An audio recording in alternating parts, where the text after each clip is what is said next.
right, shalom, shalom, brothers. Shalom, Akim and Akwath, listening and learning. And just give me a moment, make sure the notification has come through on my channel. All right. Just got a topic to go into this morning. All right. It's almost 8 a.m. here in Melbourne, Australia. And got up this morning. First thing I did was prayed and hit the news to see what's going on.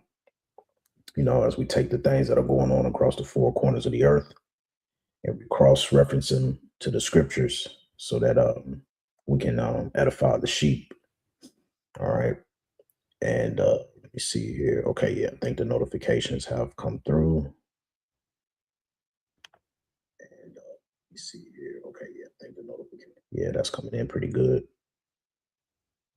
Okay. Yeah, that's coming in pretty good. Yeah, we good. All right. Let me just share that.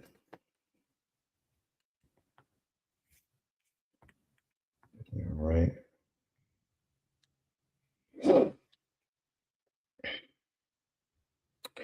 Okay, I'm happy with that. So before I get started, I want to say Shalom, Kal Halal, Yahweh, Bahasham, Yahweh Shai, Bahasham, Rakah, HaKodash, and double honors to the beloved apostles and elders of Great Millstone, better known as GMS, who rule well.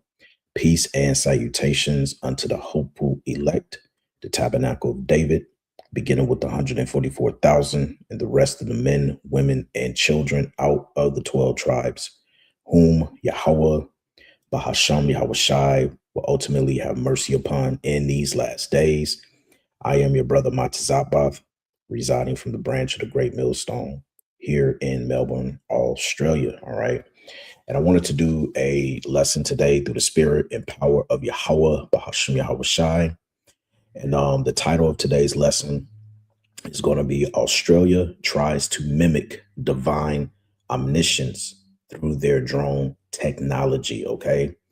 Once again, the title is Australia Tries to Mimic Divine Omniscience Through Their Drone Technology. Okay. And this comes via way, as you can see here on the screen. Police drones take flight and more crime trials. Okay. And this was pretty much aired yesterday on Channel 7 News in Australia. Now, why is this important? Because first and foremost, when you come over here, okay, you have a report. And matter of fact, the beloved Elder Apostle Gabar spoke on this recently about a week ago on how we here at Great Millstone, we have to go more into the bankers and what they are trying to do. Okay. And now for those who don't believe, all right, this is an annual report from the Rockefeller Foundation that was published back in 2010. Okay.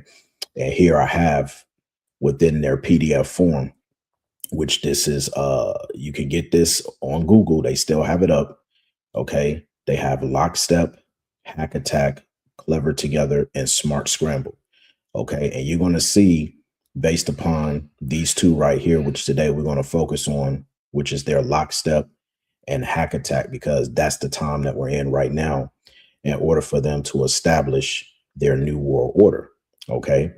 But before we attack this PDF, I want to come back over here. Okay. I'm going to play the video real quick so that you can understand what's going on.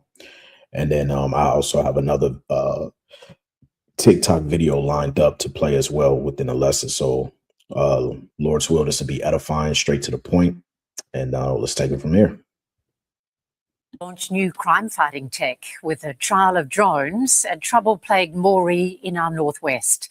In a national first, the eyes in the sky can fly at a moment's notice, controlled by pilots at Polair headquarters in Bankstown. Rex Crowley's there.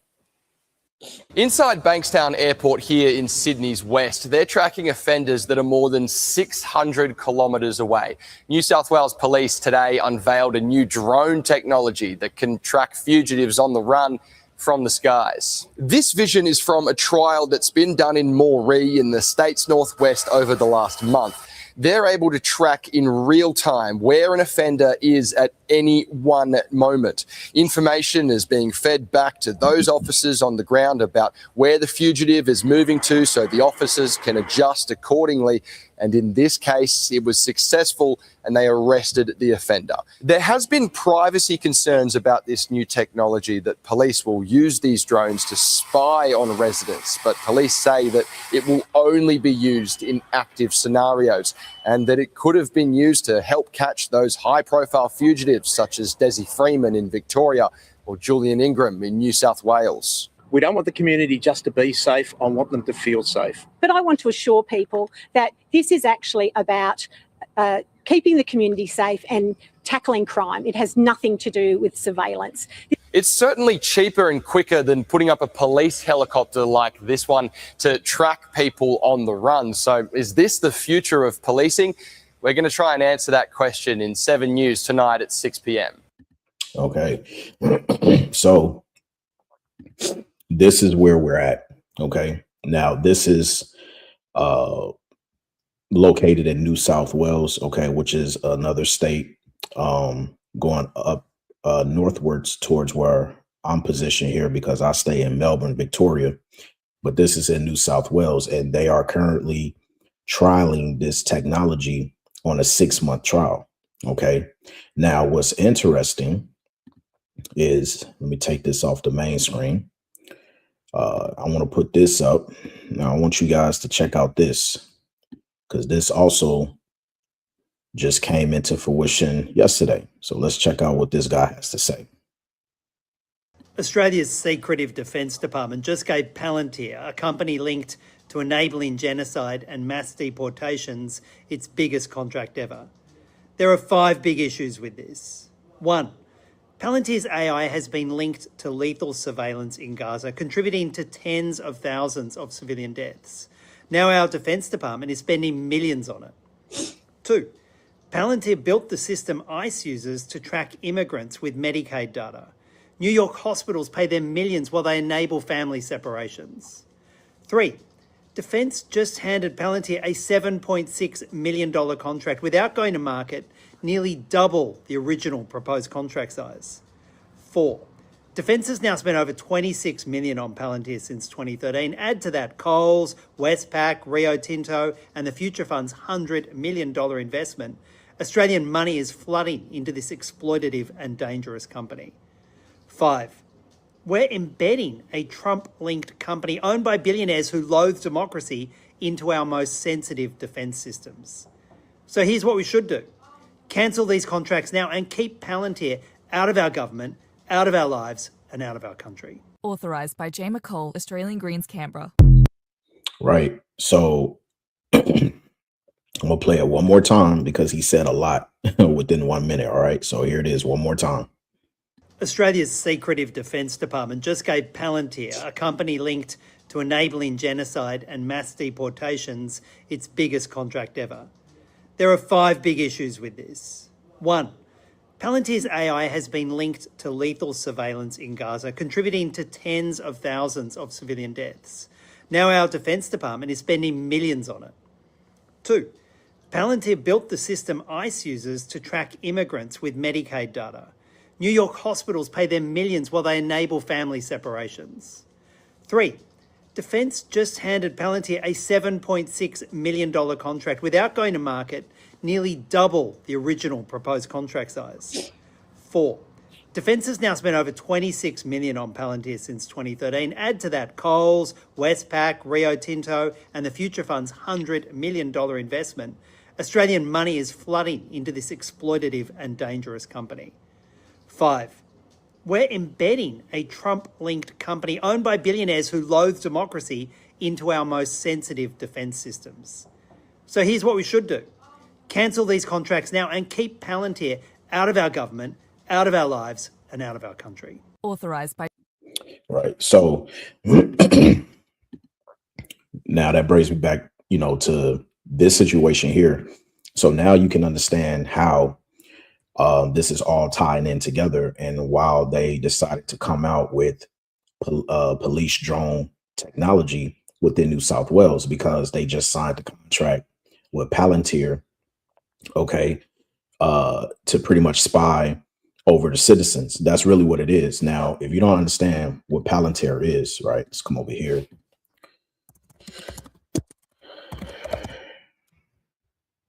All right. Oh, actually, no, not technologies, but Palantir itself. Okay. Now it says here in Google AI overview, Palantir Technologies is a US-based software company specializing in big data integration, analytics, and AI-driven decision making for government agencies. That's the key part. Artificial intelligence driven decision making for government agencies, intelligence, and large enterprises. It was founded in 2003. You see that? It enables organizations to fuse uh, desperate data sources into actionable insights. You see what I'm saying? So these guys, they've been around since back in '03. All right. Let me see what else they got here. It says the core platform's Gotham, all right, is designed for defense and intelligence, used to identify patterns and threats. Foundry acts as a central operating system for commercial data used in corporate and civil sectors. Artificial intelligence platform integrates large language models into secure data environments. And then you have its purpose, which says the software helps users connect the dots in massive slot data sets often used for counterterrorism, law enforcement, and supply chain management. It says customers, it has U.S. Department of Defense, intelligence agencies, UK, NHS, various global corporations. So you get the picture, okay? Now, recently, they also released a movie called Mercy, okay? And some of the Akium have seen this film, okay? Now, it's not a coincidence that Australia just signed, $7.6 billion contract with Palantir, which is located in the States. They're trialing drone technology. And then you have this movie that just came out like 2 to 3 weeks ago, Mercy, okay? And this is based upon this guy right here who's put on trial. And this woman in the background, she's an artificial intelligence judge. Okay. I highly recommend you watch the trailer and see this movie. Okay. This is not a coincidence that all of this is just happening around the same time. And see what Esau likes to do. He likes to use what's called gradualism, right? Gradualism.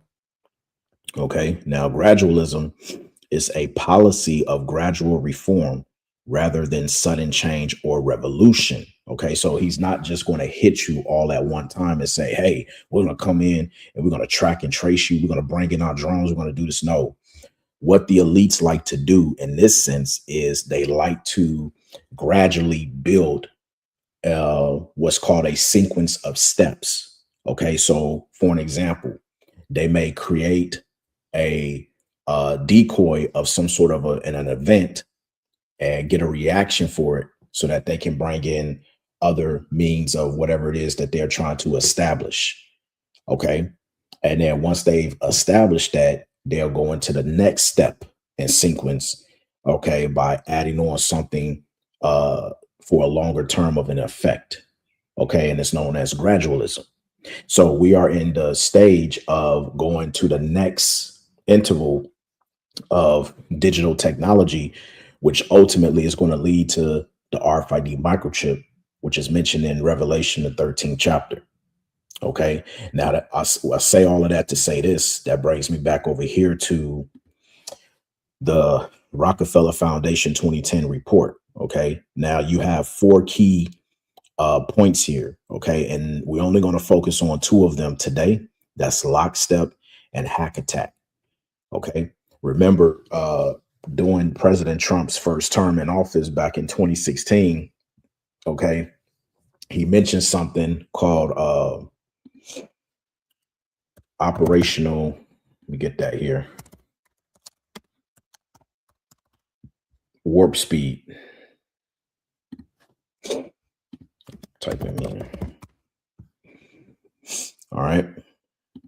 It says Operation Warp Speed, or otherwise known as the acronym OWS, was a U.S. government-led public-private partnership initiated in May 2020 to rapidly develop, manufacture, and distribute the C-19 jump shots and therapeutics. And that's pretty much all we need to know, right? But what they don't tell you is the operational warp speed wasn't just to distribute that, but it was also to set up their digital age, their technology. And this is where we come back over here to the report, okay? Because this is their guideline from the Rockefeller Foundation 2010 report. Now here at Lockstep, it says a world of tighter top-down government control and more authoritarian, supposed to be leadership, with limited innovation and growing citizen pushback. And do we not see that happening today? We see that happening on a grander scale of things, right? So let's come down here. We're going to get straight to the point. All right. And we're going to come here to their technology, okay, and Lockstep. So I'm just going to quickly breeze through this. It says, while there is no way of accurately predicting what the important technological advancements will be in the future, the scenario narratives point to areas where conditions may enable or accelerate the development of certain kinds of technologies. Thus, for each scenario, we offer a sense of the context for the technological innovation and taking into consideration the pace, geography, and key creators. And we also suggest a few technology trends and applications that can flourish in each scenario. Technological innovation in Lockstep is largely driven by government and is focused on issues of national security. Okay, and this is the reason why you have a lot of pushback today with what they call immigration. Okay, you see what's happening across the four winds, such as what's going on in America with the whole ICE agents, okay? And then you have the situation that's going on here in Australia with the pushback with the Palestinians. And then also you have the situation up there in the UK. Hence why, let me come back over here. The UK Prime Minister, what am I doing? Prime Minister Starmer, spelled this name wrong, introduces digital ID to combat mass migration for jobs. All right. So check this out, right? Because see, you have to learn how to put everything together. It says Prime Minister Keir Starmer has announced plans to introduce a mandatory free digital ID for all UK residents by the end of the current parliament by 2029. Now, why by 2029? Because get a new tab, you have something that's called, what is it? ID 2030 project. Okay. The ID 2030 project, largely driven by the UN Sustainable Development Goals 16.9 and the World Bank. Okay, once again, the top banking elites. It says aims to provide legal identity for all, including birth registration by 2030. It focuses on secure, digital, and inclusive identification systems to facilitate access to services with a global push for digital public infrastructure and secure, interoperable credentials. All right. So coming back over here. So this is what Starmer did. Okay. It says he announced plans to introduce a mandatory free digital ID for all UK residents by the end of the current parliament by 2029 to tackle illegal migration, particularly by securing the right to work, renting, accessing services as reported by the BBC and government.uk. The digital ID held on smartphones aims to reduce the shadow economy. Basically, it's just another way of saying that they want total control of the people. You see what I'm saying? So it's like I said, it's not a coincidence that you have to take into account all of these things, man. And people are not hip to what's really going on. Okay. So coming back to the article, I'm gonna read this again. It says technological innovation in lockstep is largely driven by government and is focused on issues of national security, health, and safety. It's not a coincidence where the first part going on 5 years ago, we had the health and safety. Salakia, we had the health and safety aspect, which was what? COVID. Okay. And then COVID helped to introduce, let me get this here, right? Let's see here. Yuval Harari says COVID helped to introduce digital surveillance. All right, check this out. This is from BBC, just showing you that I'm not making this up. All right. Now, this is fair use. All right, this is fair use. Okay, now let's see if this will play. Check this out. Love to travel to Antarctica with scenic Discovery yachts. Sit down commercial, Salaki. Let the commercial play first. They don't give me a ad skip button. All right, here we go.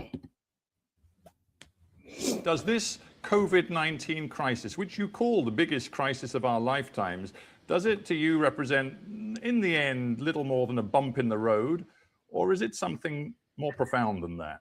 I think that in our lifetime, if you think in terms of a couple of decades, it will be big. Not because of the epidemic itself, but even more so because of the economic and political consequences. But in the long sweep of history, thousands of years, no, I don't think it will be one of the big events of history. It could be a watershed event in several ways, like we discussed earlier with surveillance. People could look back in 100 years and identify the coronavirus epidemic as the moment when a new regime of surveillance took over, especially surveillance under the skin, which I think is maybe the most important development of the 21st century, is this ability to hack human beings.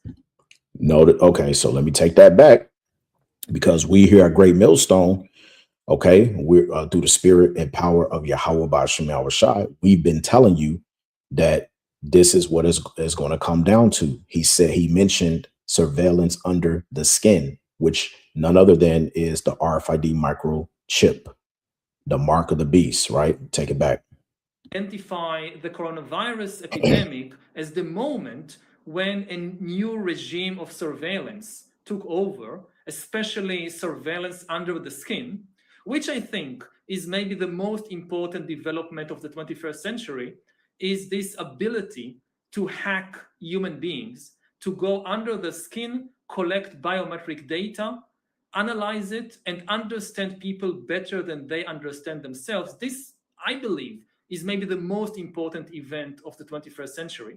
The moment when a system out there knows me better than I know myself.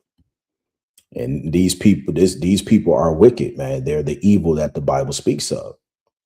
And, remember, one of the steps within the Rockefellers Foundation, when you come back to it, is what? The hack attack. Okay? The hack attack, which we're going to get into a little bit later. But just to get back to the lockstep, because we have to go through the lockstep first in order to get to the hack attack, right? So here's some of the technology trends that they put as a guideline. And then as I read through this, you can start to see how that pans out into what they are trying to accomplish in our time today here in 2026. So it says, let me finish this off. Most technological improvements are created by and for developed countries, shaped by governments' dual desire to control, you see that, and to monitor their citizens. This is why he said, COVID era, okay, open up the doors for surveillance on a mass scale, because now they have the technology to hack every single human being here on the planet Earth. You see, once again, it don't sound like a conspiracy theory anymore when you put all the details together, does it? Okay. It says, in states with poor governance, large-scale projects that fail to progress abound. So it says technology trends and applications we might see. Keep in mind, this is just a guide that was written down back in 2010. Scanners using advanced functional magnetic resonance imaging technology become the norm at airports and other public areas to detect abnormal behavior that might indicate antisocial intent. Now, remember, coming back to the drones, okay, let's watch this again. And so that you know, I'm not making this up. This was 1 day ago. As you see the date there, February 19, 2026, 1 day ago. Inside Bankstown Airport here in Sydney's west, they're tracking offenders that are more than 600 kilometres away. Bankstown Airport, keep that in mind. New South Wales Police today unveiled a new drone technology that can track fugitives on the run from the skies. This vision is from a trial that's been done in Moree in the state's northwest over the last month. They're able to track in real time where an offender is at any one moment. Information is being fed back to those officers on the ground about where the fugitive is moving to, so the officers can adjust accordingly. And in this case, it was successful and they arrested the offender. Yeah, so that's all we need, man. Okay. So you can see how you know, in this sense, they was going to use scanners, but you can see how that upgraded to using drone technology. Okay. And the drone technology, they have RFID scanners as well, especially at nighttime if they're trying to catch the perpetrator. Okay. So it goes on to say, in the aftermath of pandemic scares, such as the COVID, smarter packaging for food and beverages is applied first by big companies and producers in business to business environment, and then adopted for individual products and consumers. And an example of that is post-COVID, they showed you, especially in California, you had some technology where they had a robot or whatever deliver food and packages, right? Parcels and so forth. It says new diagnostics are developed to detect communicable diseases. The application of health screening also changes. Screening becomes a prerequisite for release from a hospital or prison, successfully slowing the spread of many diseases. This is the reason why during the COVID area, they had what was known as a barcode system, right? So I don't know how it worked in the States, but here in Australia, if you took the jump shot and you wanted to go somewhere, you had to scan the barcode to check in, right? And so, say, for instance, that company that you went to, let's say, to make it even simple, you went to a restaurant. When you enter into the restaurant, you had a barcode you had to scan in, which allowed for you to check into that restaurant. So if the infection spread and they had to shut the business down, what the police would do here in Australia is they would tap into that data to see everybody who had been not affected, but everybody who had entered into that business, right, by checking in, when they can actually go based upon your check-in and they can find your address and everything, right, all your details, and then they can come up to your doorstep and give you a swab test to see if you are infected with COVID. Okay. And they did that between 2020 to about 2022, 2 years. You see what I'm saying? But they used the data technology through the barcode system simply by you just going in and scanning your phone, and then voila. All right. So again, we're reading the guidelines, and then we're showing you in real time how they've implemented this with this being written back in 2010. And now we're in 2026. It says telepresence technology respond to the demand for less expensive, lower bandwidth, sophisticated communication systems for populations who travel is restricted. All right. It says driven by protectionism, National security concerns, nations create their own independent, regionally defined IT networks, okay, i.e. Palantir, mimicking China's firewalls. Governments have varying degrees of success in policing internet traffic, but these efforts nevertheless fracture the World Wide Web. All right, this is why they want to shut down the internet, and they want to reset it by having full control over it. Now, although they don't want to do that just in one hit, so they're doing it in in stages. Okay, this is why, for an example, let's come back over here. Let's see. Australia implements. Yeah, here it is right here. All right. It says a month ago, Australia has banned social media for kids under 16. How does it work? Right. So this is an example of gradualism. Okay. So what they do is, this is how the elites get down. Rather than them just shutting down the internet all at once, they implement stages. Okay. Where they just go in and say, okay, what we're going to do is we're going to shut this down. We're not going to allow for a certain demographic of people between the ages of blah, blah, blah, that are not going to be able to do that. Okay. Let's get one precept. All right. And Salakia, when 30 minutes into the lesson, I ain't brought one precept out, but let's get Isaiah chapter 10 and verse 1. Okay. It says, woe unto them that decree unrighteous decrees, and that right grievousness which they have prescribed, to turn aside the needy from judgment, and to take away the right from the poor of my people, that widows may be their prey, and that they may rob the fatherless. And this is what they're doing through means of their technology. Okay. That's why it also tells you in the book of Psalms as well. I think it's 94 or 96. Let me start with 96 first. Yeah, it's 94. I always get it mixed up. All right.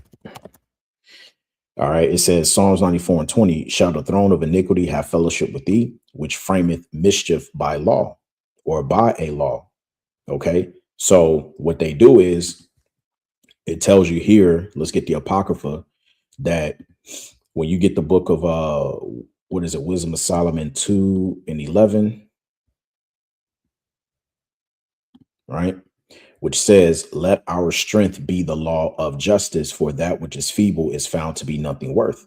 This is how they succeed, because they take the law.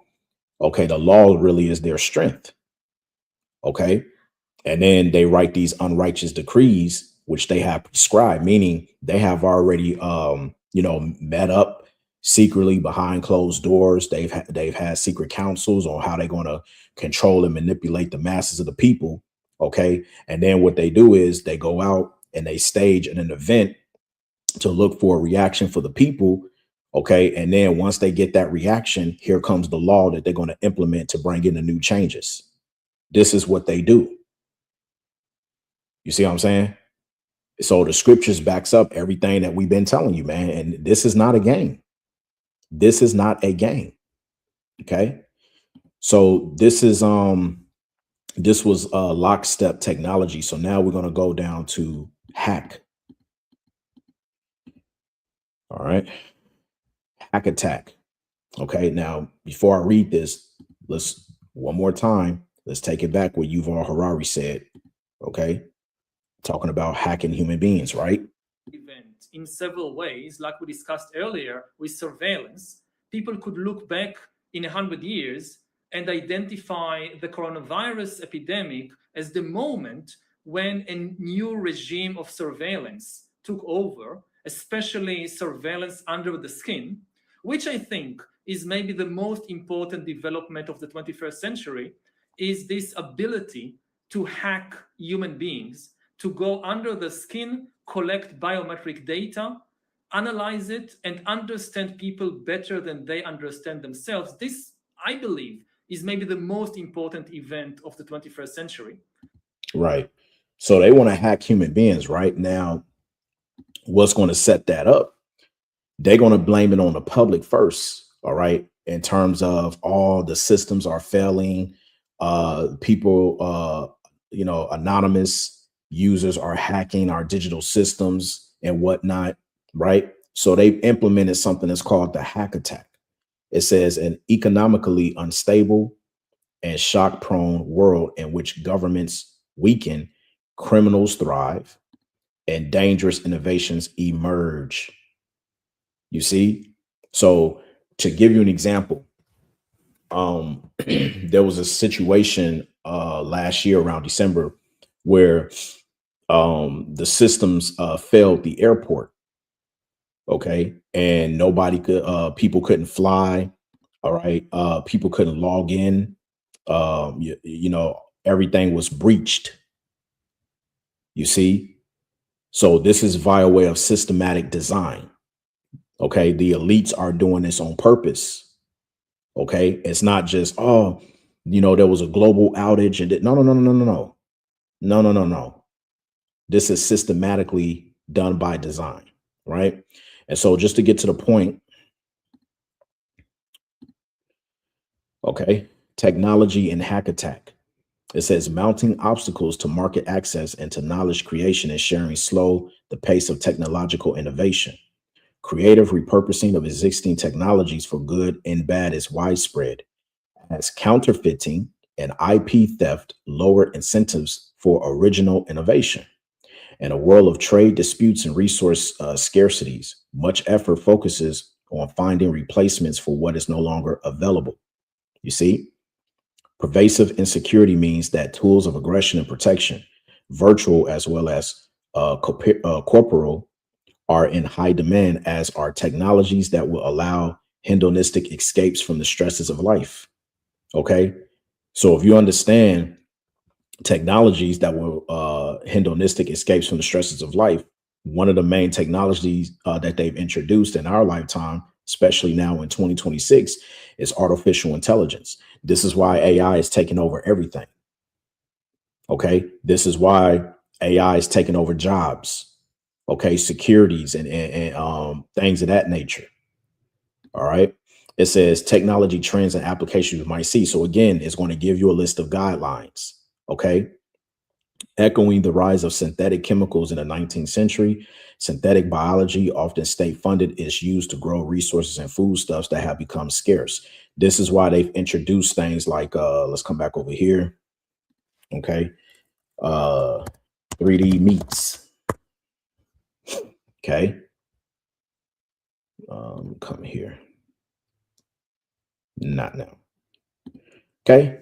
3D printed meat uses additive manufacturing technology. See, technology to create structured plant-based or cultivated lab-grown protein products by the products, Salakia, that mimic the taste, texture, and appearance of traditional meat.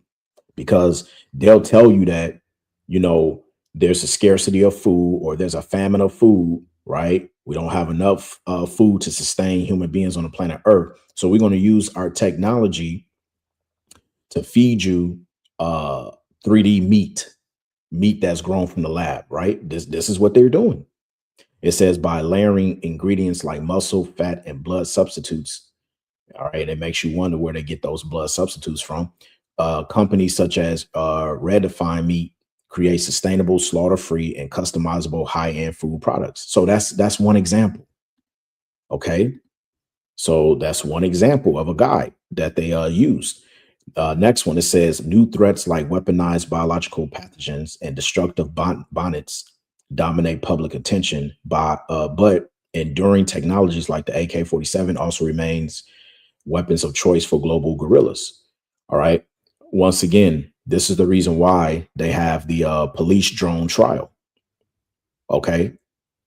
Because now they can search out enemies. Okay. That's what they're doing. It says the internet is overrun with spam and security threats and becomes strongly associated with illicit activity, especially on dark webs where no government can monitor, identify, or restrict activities. What did we just look up? We looked up. Remember, we just looked this up. Okay. Australia has banned social media for kids under 16. That's just one example. You see, mind you, again, this was written in what? 2010. So this is how they're going to respond, and they're going to implement by bringing in these changes to start their new world order, man. It's right here in your faces. You see, it says identity verification technologies become a staple of daily life. Identity verification, meaning you have to identify yourself. Now, if you haven't been paying attention, France backs India's digital ID. Let's get this right here. French President Emmanuel Macron has strongly praised and supported India's digital public infrastructure, particularly its digital identity system, during the India AI Impact Summit 2026 in New Delhi, man. You can't make this up, even if you tried. You can't make this up. Okay, and hey, 20th of February, this was yesterday, man. Actually, a couple of days ago, it was on the 19th. But the technology is here. Here it is. You have a NATO country in France backing a BRICS nation. What is that all about?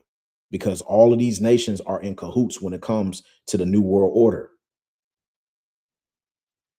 I'm say it again. You have a NATO country backing a BRICS country when it comes to the digital ID. Why? Because all of these nations are in cahoots with the New World Order. This is why the scripture says, let's get Psalms 2:1.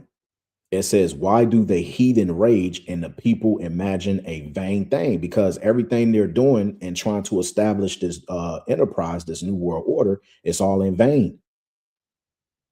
It's all in vain. And it's going to be to no avail. In verse 2, it says, the kings of the earth set themselves and the rulers take counsel together against Yahweh and against his anointing, saying, let us break their bands asunder and cast away their cords from us. But see, this is what the Lord says. He that sitteth in the heavens shall laugh. Yahweh Ba'ashem Yahushua shall have them in derision. See, he's going to allow for them only to get so far. And then he's going to rip this whole entire system directly from under their feet. You see? So that's where we at. Again, it says identity verification technologies become a stable Salakia of pardon me. Identity verification technologies become a staple of daily life with some hitches. A database of retina recordings stolen by hackers in 2017 is used to create numerous false identities still at large in the mid 2020s. Now you can understand a reason why they want to implement digital identification. Now you understand their purpose in bringing such technologies into play, right? With the cost of cosmetic surgery dropping, procedures like the lunchtime facelift become routine among emerging middle classes, right? So that's pretty much all you have, right? So this is what, let me just go back.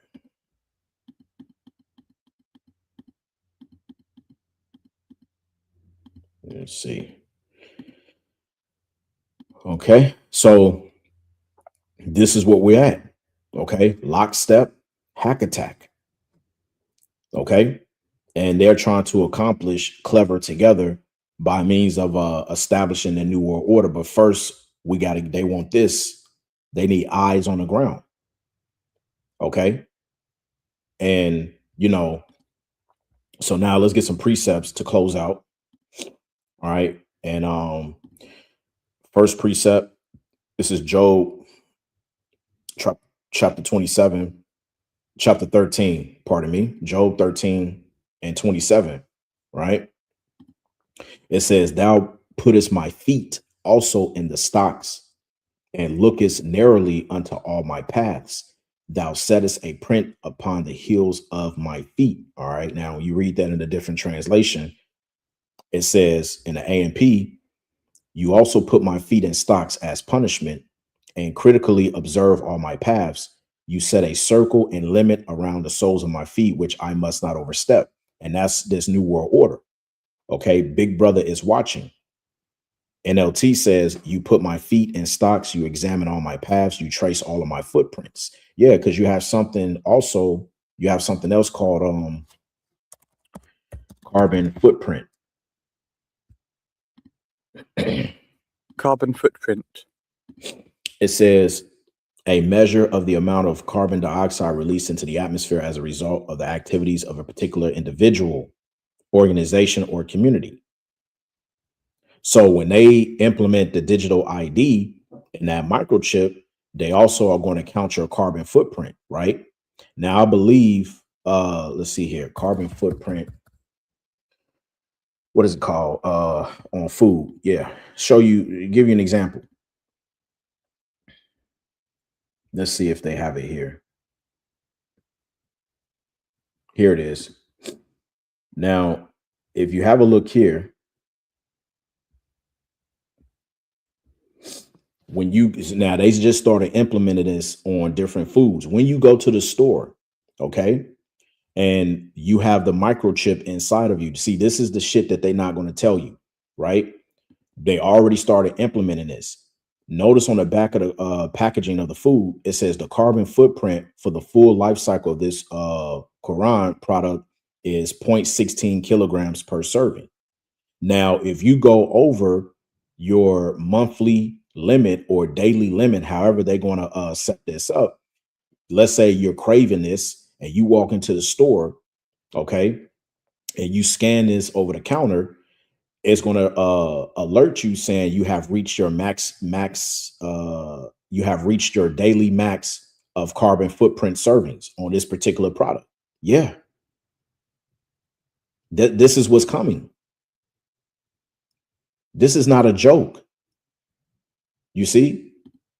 But yet you got people, they sitting up here worrying about everything else, okay? Worrying about what happened at the Super Bowl. They don't like Bad Bunny at the halftime performance. Nicki Minaj, not Nicki Minaj. Cardi B is no longer with Stephen Diggs, okay? Nicki Minaj is up there with President Trump. All of these fucking distractions, man. And they not telling you what's about to come. So again, coming back here to Job 13 and 27, NLT. You put my feet in stocks, you examine all my paths, you trace all of my footprints. That's what Esau is trying to do. Okay. They trying to really be like the Most High. Let's get Job 34. Okay.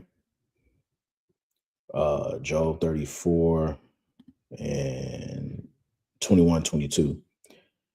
It says, for his eyes are upon the ways of men, and he seeth all his goings. There is no darkness nor shadow of death where the workers of iniquity may hide themselves, right? Because Yahweh Bashem Yahushai truly sees all.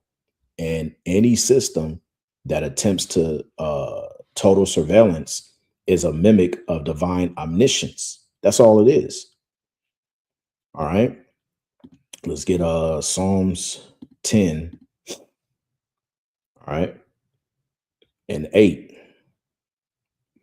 It says, he sitteth in the lurking places of the villages, and in the secret places doth he murder the innocent. His eyes are privily set against the poor. All right. Let's get this in a different translation.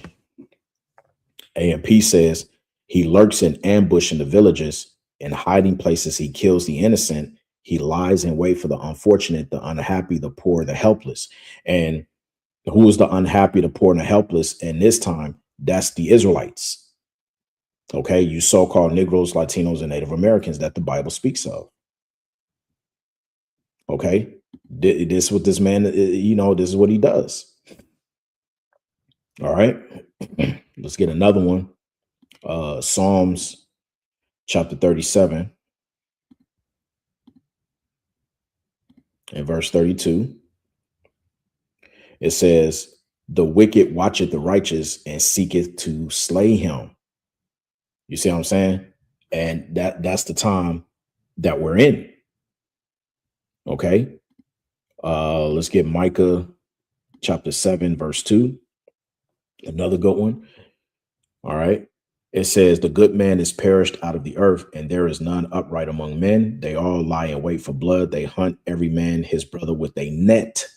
Now, on a spiritual aspect, they hunt, right? Esau was known as a cunning hunter, was he not?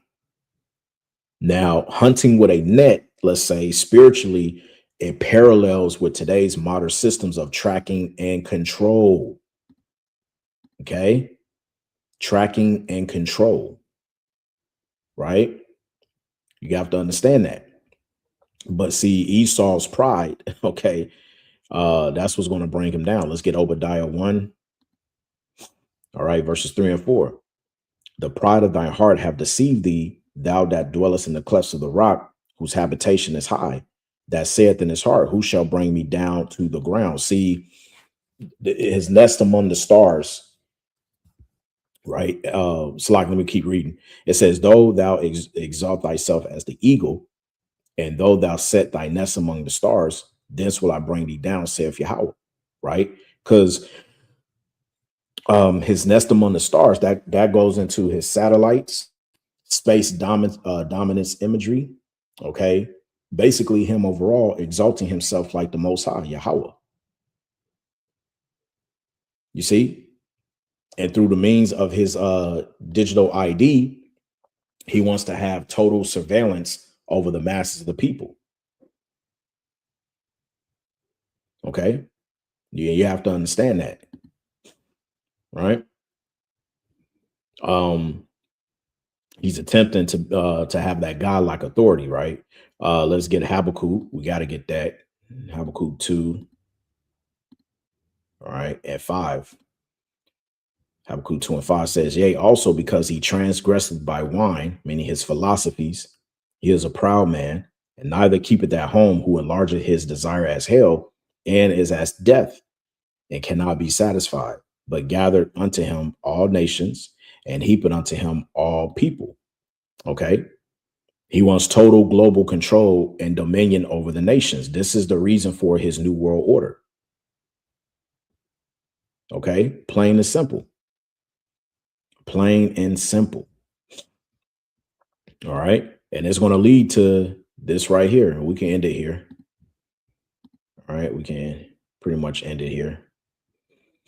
All right. Revelation 13, 16 through 18. It says, and he causeth all, both small and great, rich and poor, free and bond, to receive a mark in their right hand or in their foreheads. And that mark is the Greek word charagma, which is an incision. And that no man might buy or sell save he that had the mark or the name of the beast or the number of his name. Let you know that this is a physical mark. Here is wisdom. Let him that had understanding count the number of the beast, for it is the number of a man, and his number is 666. Okay. Chi stigma. When you go into the word stigma, it means to act as a badge of servitude or to prick or stick. That's how we know that this is a physical marking. Okay. And through this stamp that everybody's going to have to receive, this gives them total economic control, which goes into surveillance plus enforcement of the system. All right. You know, so that's pretty much it. You know, I just wanted to do a quick lesson on, you know, what's going on here down in the land down under, as Australia tries to mimic divine omniscience through their drone technology. Okay. And Lord's will, this lesson was edifying, straight to the point as always. And yeah, hopefully we continue to endure, stay prayed up. All right. And with that, I want to give all praise, glory, and honor be to Yahweh, Bahasham, Yahweh Shai, Bahasham, Rachaha Kwadash. Double honors to the apostles and elders of Great Millstone, better known as GMS, who well. Peace and salutations unto the hopeful elect, the tabernacle of David, beginning with the 144,000 and the rest of the men, women, and children out of the 12 tribes whom Yahweh, Bahasham, Yahweh Shai, will ultimately have mercy upon in these last days. All right. And once again, I'm your brother Matazabath, reporting from the branch of the Great Millstone here in Melbourne, Australia. Shalom.